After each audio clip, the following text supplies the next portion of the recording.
Before anything is created, a thought occurs in our mind's eye. All is the mind. The universe is mental. But the question is, what exactly is a thought? H.P. Blavatsky explains, thoughts are things, have tenacity, coherence, and life. Thoughts are entities. Welcome to hiddenamuraka. In this video, we are going to discuss the different types of thought forms, the mental universe, magic sigils, Egregores, Homunculus, and the Kabbalist Gollum, and much, much more. We will discuss the artificial creation of beings, astral souls, and thought entities. But first, we must understand what is a morphogenic field. A morphogenic field is the field of energy around the human body.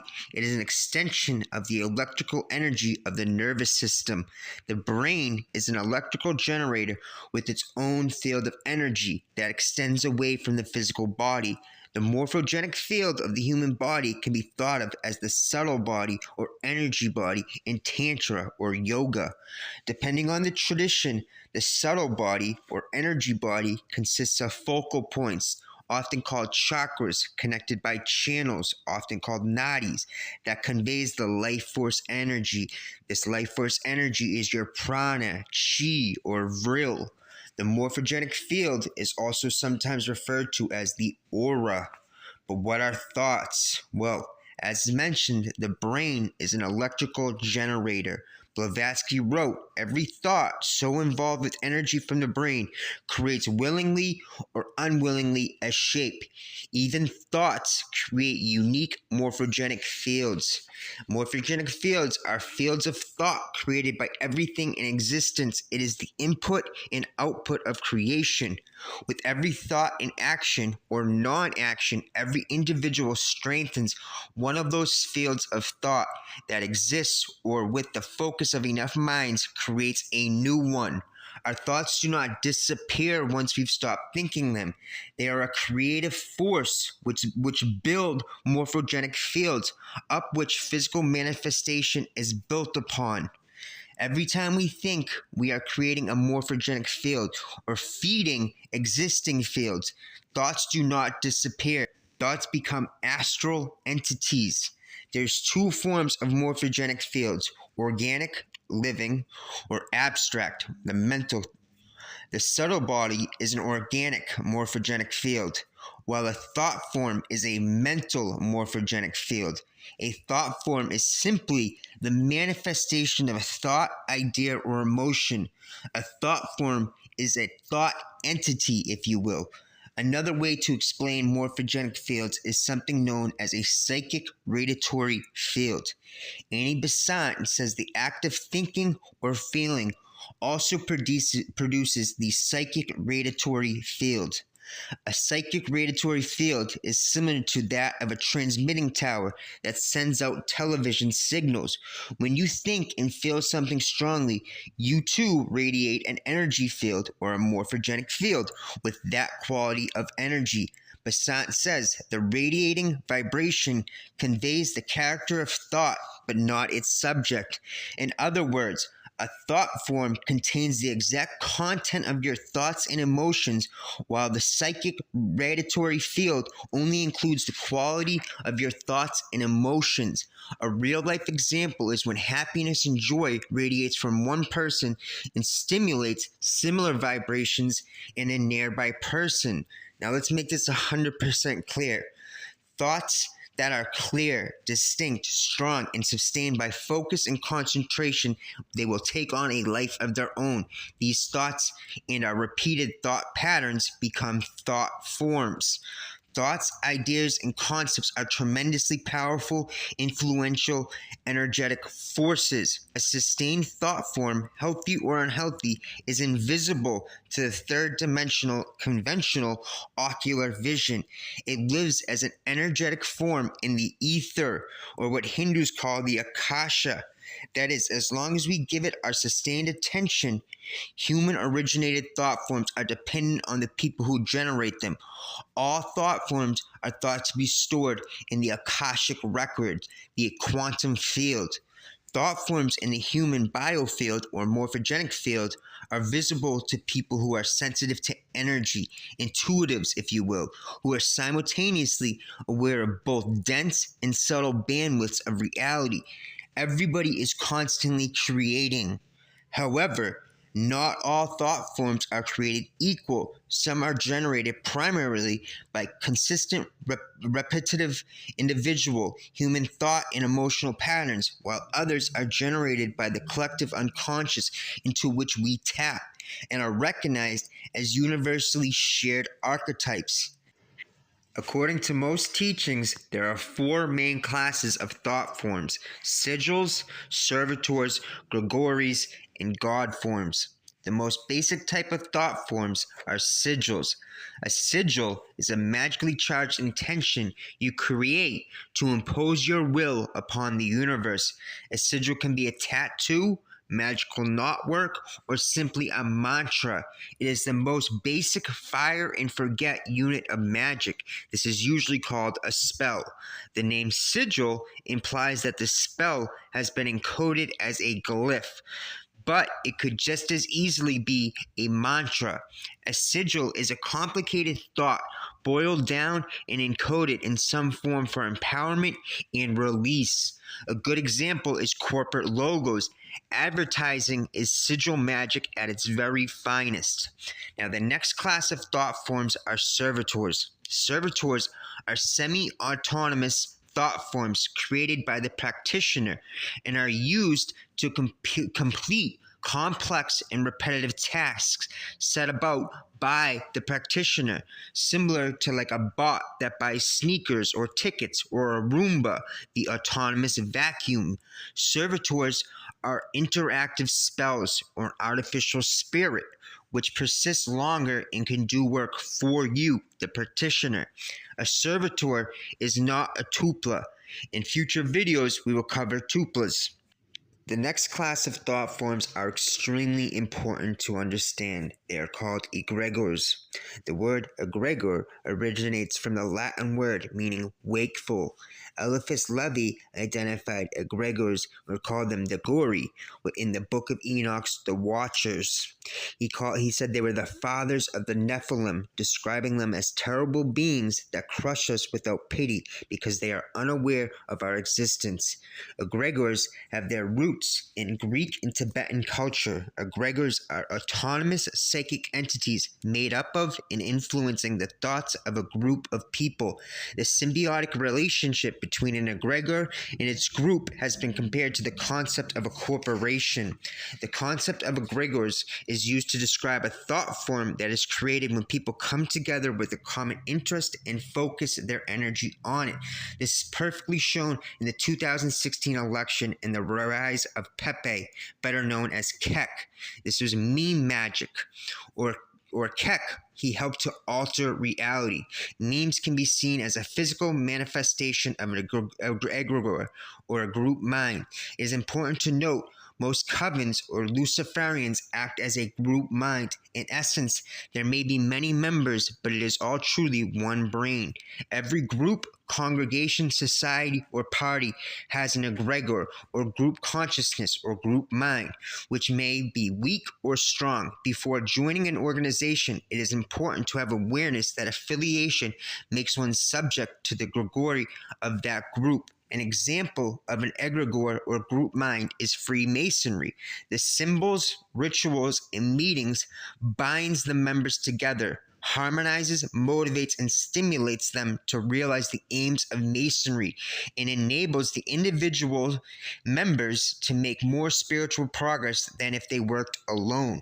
The egregor aids in the rituals performed. It is a tool unconsciously directed by the Mason's words and actions.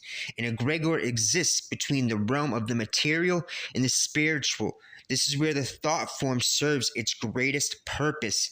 The atmosphere created by an egregor can be so common we may be inclined to ignore it. Everyone has walked into a room full of people and immediately been hit with a sense of something, whether it be dread, fear, or joy. It can also be very subtle, so subtle you are not aware of its influence until you are away from the group supporting the egregor. The test of a knowledgeable person of strong character is to be aware of the presence of the group mind or egregor, to keep separate from it, and to decide whether to allow its influence. As shown in the Book of Enoch, angels, or the Gregori, and for that matter demons as well, are Gregoric thought forms formed by genetic memory expressions, neuroparasitic influences, and neurochemical reactions in relationships to cosmological, environmental, and social events. They are fully autonomous beings that are no longer servants but an equal to the practitioner.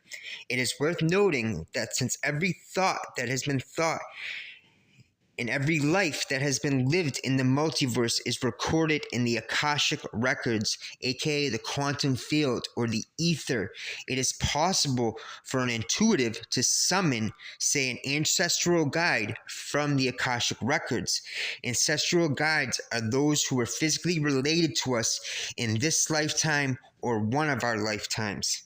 The final form of thought forms are the most powerful type of thought forms. These are known as God forms. A God form is an autonomous, self-perpetuating being. It is a deity which is no longer dependent on power from the outside for its continued existence, but still probably enjoys it.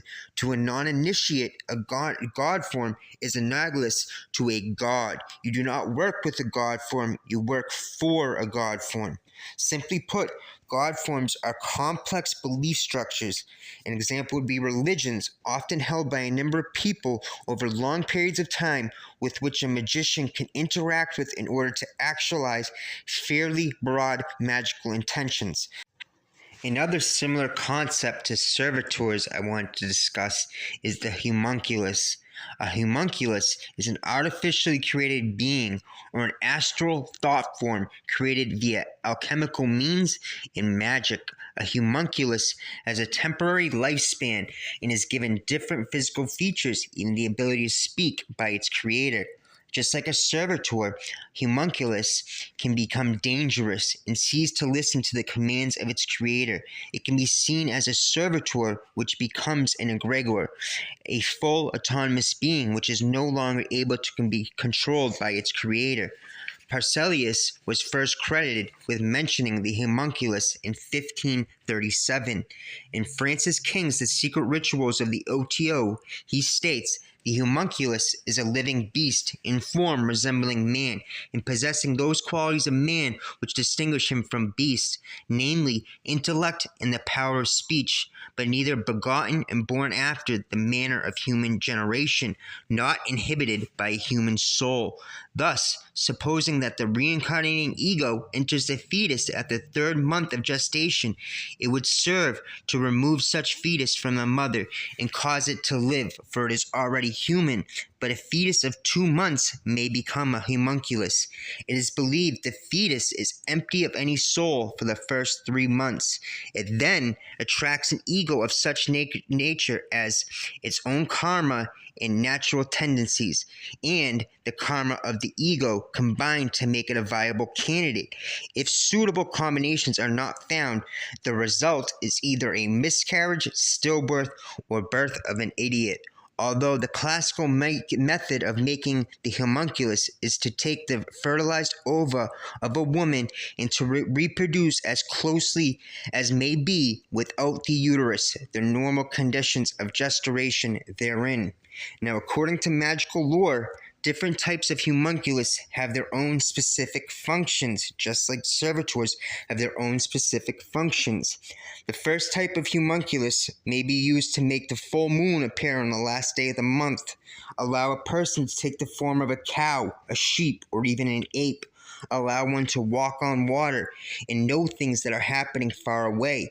The second type of homunculus can be used to enable a person to see demons and spirits, as well as to converse with them, whilst the last type of homunculus can be used to summon rain at unseasonable times and produce extremely poisonous snakes. Francis Bacon Albertus Magnus and Paracelsus were all believed to have captured homunculus and placed them into brass statues. Catching a homunculus or an astral soul is like catching the genie, a jinn, in a bottle, as shown in the Disney movie Aladdin. And the Chemical Wedding of Christian Rosenkreutz concludes that the ultimate goal of alchemy is not gold making, but it is instead the artificial generation of humans through these astral thought forms. Now, similar concepts to the homunculus include the Islamic Taqwin, the Jewish golem, the Greek automaton, and the Jungian concept of the anthroparian. In Jewish mysticism, a golem, or a shell or husk, is an animated anthropomorphic being which is entirely created from inanimate matter, usually clay or mud. The golem is a thought form brought to life. The golem, an artificial being, is brought to life by the application of magical amulets, or by mystical incantations, or by carving the Hebrew word emet, which means truth, into its forehead or body, or by the recitation of the names of God, or most intriguingly, by intoning the letters of the Hebrew alphabet, just as, according to the Book of Creation, Hashem, or the Hebrew God, created the universe. The Kabbalists walk around the golem in a circle while reciting the secret and powerful names of Hashem, or God. Walking around the golem in the opposite direction took the life away from the golem. The golem, or homunculus, is sometimes seen as the first form of artificial intelligence. In the context of the Kabbalistic golem, this concept is shown in Johann Goeth's The Sorcerer's Apprentice, or Mary Shelley's Frankenstein. This type of concept is also seen in Greek mythology with the creation of the automatons by Hephaestus. In ancient Egypt, Shabbatis were funerary figures that were placed within the tombs of pharaohs from the Middle Kingdom until the end of the Ptolemaic period. They believed the gods would magically transform the Shabbatis into living beings that would serve the pharaoh in the nether realms. The first emperor of China, for his necropolis, commissioned the building of hundreds of figurines, a terracotta army, a replica of his real-life army. Like the pharaohs, the terracotta army was created to help the first emperor rule a second empire in the afterworld. The Egyptian Shabbatis and the figurines of the terracotta army represent ancient examples of created magical beings, servitors, to help serve the will of their creator during this lifetime and the next. The idea of different thought forms doing the bidding of their creators from the astral realm or akasha to the physical has been found in all ancient grimoires. Now it should be abundantly clear what the Masonic G represents. Generation, the generation of thought forms, the artificial generation of beings. I hope you guys enjoyed this video. I want to thank each and every one of my Patreons. I appreciate all the support all across social media. The digital and physical copies of my new book, my most important project to date, The Cup of Hermes, A Beginner's Guide to Sexual Alchemy, is available now. The link is in the bio. You can also get your copy of the Book of Number and Piercing the Veil as well. There's a bundle with all 3 books also available. Make sure to follow me on all social media platforms for more content. Like, comment, and subscribe to help spread the gnosis. Much love, guys.